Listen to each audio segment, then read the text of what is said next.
Danger, risque et sécurité. Aucun jour ne passe sans que nous n'entendions ces mots.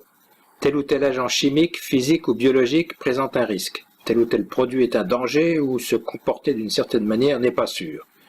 Bien souvent, danger et risque sont utilisés indifféremment pour signifier la même chose. Cependant, ce n'est pas le cas. D'une part, le danger est le potentiel intrinsèque de causer des dommages. D'autre part, le risque est la probabilité que ces dommages se produisent sous certaines conditions. Soyons plus précis, illustrons par deux exemples. D'abord, le dichromate de potassium. Il semble redoutable et est vraiment une substance dangereuse qui est à la fois toxique et cancérigène. Il est parfois utilisé pour analyser l'alcool dans la laine. À cet effet, il est scellé dans un tube. Ainsi, bien qu'il soit intrinsèquement une substance dangereuse, s'il est utilisé et manipulé comme préconisé, il ne présente que pas ou peu de risques pour les personnes ou l'environnement. Ensuite, regardons un cas à l'opposé. La plupart des gens ne vont pas considérer que la farine soit un produit dangereux. Toutefois, si un boulanger était exposé pendant un certain temps à de la poussière de farine dans l'air ambiant, il pourrait développer une dermatite, une conjonctivite, une rhinite, voire même de l'asthme. Ainsi, même quelque chose considéré comme peu dangereux peut présenter un risque important et réciproquement. Le risque est toujours une probabilité déterminée par le niveau d'exposition au danger. Pour évaluer un risque, nous devons prendre en compte de nombreux facteurs. De quelle manière, où, en quelle quantité et pendant quelle durée l'on est exposé au danger sont des paramètres à tous prendre en compte.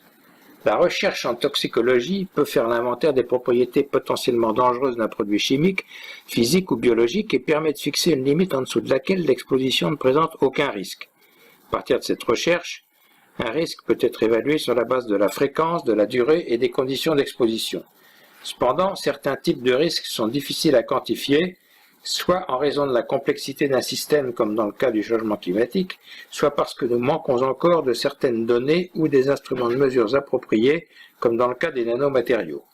Quand il n'y a pas d'accord sur le niveau de risque, les autorités en charge de fixer les niveaux de sécurité acceptables appliquent le principe de précaution.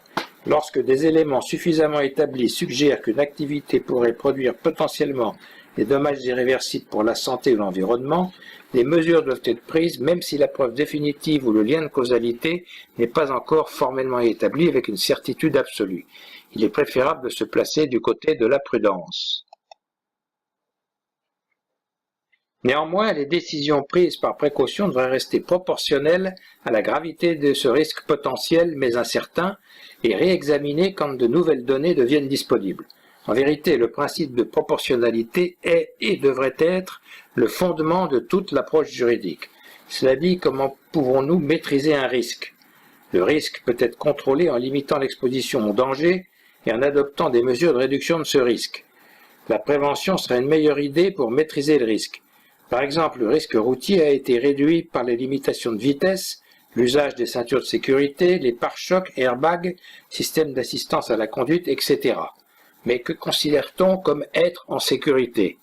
Les niveaux de sécurité acceptables dépendent beaucoup de l'endroit où vous vous situez sur la planète, de la culture locale, de critères socio-économiques et du secteur d'activité.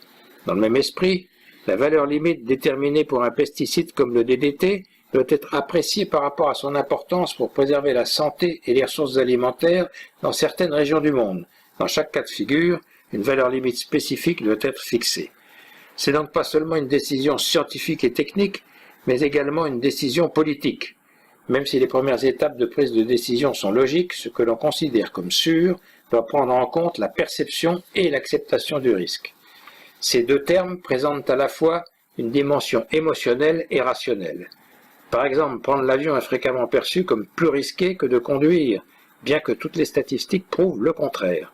En outre, une fois que la perception d'un risque est établie, il est très difficile de le modifier, même si la raison démontre le contraire. Par exemple, la crainte peut être entretenue par des arguments scientifiques discutables ou par l'interprétation inappropriée ou à caractère sensationnel d'une étude par les médias. Une étude de portée réduite indiquant qu'une substance A pourrait être dangereuse pour les souris et qui mériterait des recherches complémentaires se transforme rapidement en un gros titre « La substance A tue ». Une fois la peur installée, même si le risque n'est pas prouvé, le principe de précaution est souvent appliqué sans justification réelle. En un mot, le risque et la perception du risque ne sont pas toujours alignés.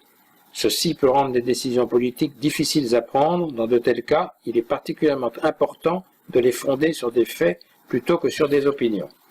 Ces faits peuvent être collectés à partir des rapports scientifiques publiés par des institutions de référence. Toutefois, ces rapports sont souvent écrits dans un langage technique qui n'est compréhensible que des spécialistes. C'est pourquoi des organismes dont GreenFact propose des résumés fidèles de ces rapports afin que les non-spécialistes puissent obtenir l'information